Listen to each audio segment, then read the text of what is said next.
Hi friends, welcome to Kichcha வீடு. இன்றைக்கி நம்ம என்ன பார்க்க போகிறோம் அப்படின்னா இன்றைக்கி காலையில் எங்கள் வீட்டில் பிரேக்ஃபாஸ்ட்டு கேரளா ரைஸ் பத்திரியும் சம்மந்தியும் தான் பண்ணியிருந்தேன். அது நான் எப்படி பண்ணுறேன் அப்படின்றத உங்களுக்கு நான் காட்டுறேன். ஃபஸ்ட்டு ஒரு சட்டியில் 2 கப்பு மெஷர்மெண்ட் கப்பில் தண்ணி ஊற்றி கொஞ்சோண்டு இந்த பத்திரிக்கு தேவையான அளவு உப்பு போட்டுக்கிட்டேன். 1 ஸ்பூன் தேங்காய் எண்ணெய் சேர்த்து நல்லா தண்ணி கொதிக்கவும் மெஷர்மெண்ட் கப்பில் 1 கப்பு பச்சரிசி மாவு எடுத்து வச்சுருக்கேன்.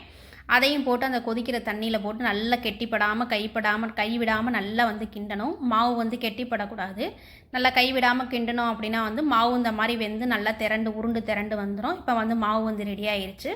அதை 1 நிமிஷம் நம்ம மூடி வச்சுக்கிடுவோம். மூடி வச்சுக்கிட்டோம்னா மாவு நம்ம தேய்க்கிற பக்குவத்துக்கு மாவு வந்துடும். இப்போ அதை எடுத்து வேறு பவுலில் நான் எடுத்து மாற்றி வச்சுக்கிட்டேன். மாற்றி கொஞ்சம் நேரம் அது சூடு ஆறட்டும். சூடு ஆறினா தான் நம்ம சப்பாத்திகளில் தேய்க்கிறதுக்கு அந்த மாவு ரெடி ஆகும். இப்போ சம்மந்தி பண்ணுறதுக்கு ஒரு சட்டியில் எண்ணெயை காய வச்சுட்டு கொஞ்சோண்டு எண்ணெய் ஊற்றி கொஞ்சோண்டு 6 வரமிளகா போட்டு அந்த எண்ணெயில் போட்டு நல்லா வதக்கிக்கிட்டேன்.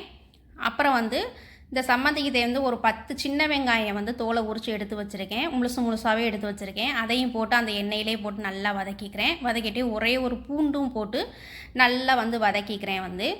ரொம்பவும் கருகு விட்டுறக்கூடாது. அந்த எண்ணெயிலே லைட்டாக வதங்கினா மட்டும் போதும். அதையும் எடுத்து அந்த மிக்ஸி ஜாரில் எடுத்து நான் போட்டுக்கிறேன். நல்லா வதக்கிட்டு கருகு விட்டுறாமல் நம்ம வதக்கணும். வதக்கிட்டு அதையும் தூக்கி நம்ம போட்டுட்டு இந்த சம்மந்தி ரொம்ப ஈஸியாக பண்ணிடலாம். அப்புறம் அதுக்கப்புறம் ஒரு நெல்லிக்காய் சைஸு சின்ன நெல்லிக்காய் சைஸு புளி போட்டுக்கிட்டேன்.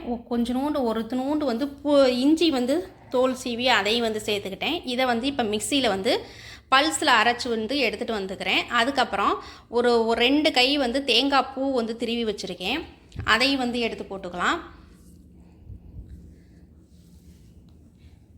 அதையும் போட்டுட்டு நல்லா மிக்சியில் கொஞ்சோண்டு ஒரு கார மிளகா மிளகாத்தூள் ஒரு அரை ஸ்பூன் சேர்த்துக்கிட்டு இந்த சம்மந்திக்கு தேவையான அளவு உப்பு சேர்த்துட்டு எல்லாம் மிக்சியில் நல்லா பல்ஸில் விட்டு தண்ணி விடாமல் நல்லா அரைச்சி எடுத்துகிட்டு இந்த மாதிரி உருண்டை பிடிச்சி வச்சு கொஞ்சோண்டு தேங்காய் எண்ணெய் ஊற்றி நம்ம இந்த மாதிரி உருண்டை பிடிச்சி எடுத்து வச்சுக்கிட்டேன். இப்போ சம்மந்தி 2 ரெடி ஆகிருச்சு.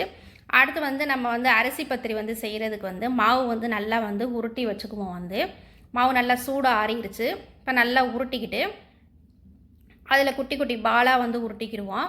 பாருங்கள், மாவு நல்லா சாஃப்டாக மாவு வெந்துருச்சு. நல்லா ரெடி ஆயிடுச்சு. அதில் குட்டி குட்டி பாலாக உருட்டிட்டு நம்ம சப்பாத்தி கட்டையில் வச்சு நல்லா மெதுவாக தேய்க்கணும். ஏன்னா மாவு ஆல்ரெடி வெந்துருச்சு. ரொம்ப நம்ம ஹார்டாக தேய்ச்சோம் அப்படின்னா மாவு பிரிகிறதுக்கு சான்ஸ் இருக்குது. அதனால் மெதுவாக நல்லா தேய்ச்சிக்கிட்டு பாருங்கள், ரொம்ப நைஸாக தின்னாக தேய்க்கக்கூடாது. ஓரளவுக்கு கொஞ்சம் தடிமனாக தான் தேய்க்கணும்.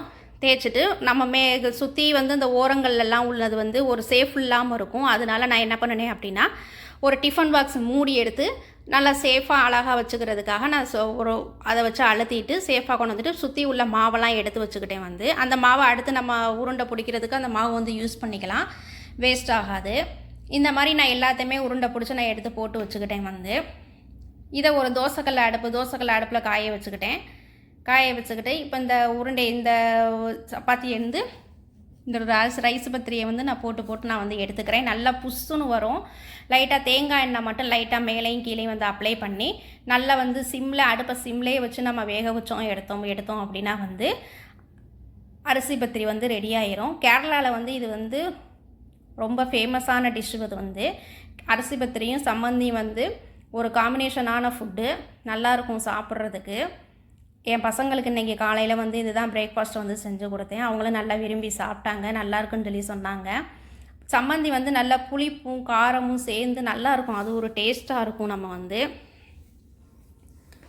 பாருங்கள், நம்ம இந்த மாதிரி அடுப்பை சிம்லேயே வச்சு நம்ம போட்டு எடுத்தோம் அப்படின்னா அந்த மாவு நல்லா உப்பிட்டு நல்லா சாஃப்டாக இருக்கும். இந்த அரிசி பத்திரி பார்க்குறதுக்கே நல்லாயிருக்கும். குட்டி குட்டியாக பசங்களும் ஒரு டிஃப்ரெண்ட்டான டேஸ்ட்டில் இருக்கிறனால பசங்களும் நல்லா விரும்பி சாப்பிட்ருவாங்க. நீங்களும் செஞ்சு பார்த்துட்டு எனக்கு கமெண்ட்டில் சொல்லுங்கள். என்னுடைய வீடியோ ஃபஸ்ட் டைம் பார்க்குறீங்க அப்படின்னா கிச்சா வீடு சேனல் சப்ஸ்கிரைப் பண்ணுங்கள். இந்த வீடியோ உங்களுக்கு பிடிச்சிருந்துச்சு அப்படின்னா லைக் பண்ணுங்கள், ஷேர் பண்ணுங்கள், கமெண்ட் பண்ணுங்கள்.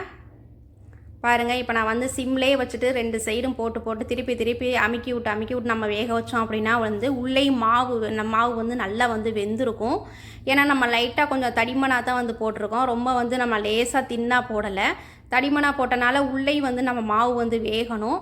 அதனால தான் நான் வந்து சிம்லேயே வச்சு அடுப்பை வச்சு நான் போட்டு எடுத்துக்கிட்டே இருக்கேன். நல்லா வந்து அது திருப்பி திருப்பி போட போட நல்லா அந்த மாவு வந்து புஷ்ஷுன்னு எந்திரிச்சு வரும், அவ்வளோ சாஃப்டாக இருக்கும். பாருங்கள் இப்போ வந்து ரெடி ஆகிருச்சு. அவ்வளோதான் வந்து இன்றைக்கி ஓணம் ஃபெஸ்டிவல் அப்படின்றனால ஒரு கேரளா ஃபுட்டு வந்து ரெடி பண்ணி சாப்பிடுவோம் அப்படின்றனால இன்றைக்கி வந்து அரிசி பத்திரியும் சம்மந்தியும் தான் இன்றைக்கி ரெடி பண்ணி நாங்கள் வந்து இன்றைக்கி பிரேக்ஃபாஸ்ட் வந்து சாப்பிட்டோம். நல்லா இருந்துச்சு, டேஸ்ட்டாக இருந்துச்சு. பாருங்கள் எவ்வளவு சாஃப்டாக இருக்குது பாருங்கள், அந்த மாவு பிக்கிறதுக்கும் அவ்வளவு சாஃப்டாக இருக்கும். சம்மந்தி வந்து புளிப்பு, காரம், உரப்பு எல்லாமே சேர்ந்து அது ஒரு டேஸ்ட்டாக இருந்துச்சு. இது 2க்கும் காம்பினேஷன் வந்து சூப்பராக இருந்துச்சு. பாருங்கள் நான் பிக்கையிலே தெரியும் எவ்வளோ சாஃப்டாக இருக்குன்ட்டு.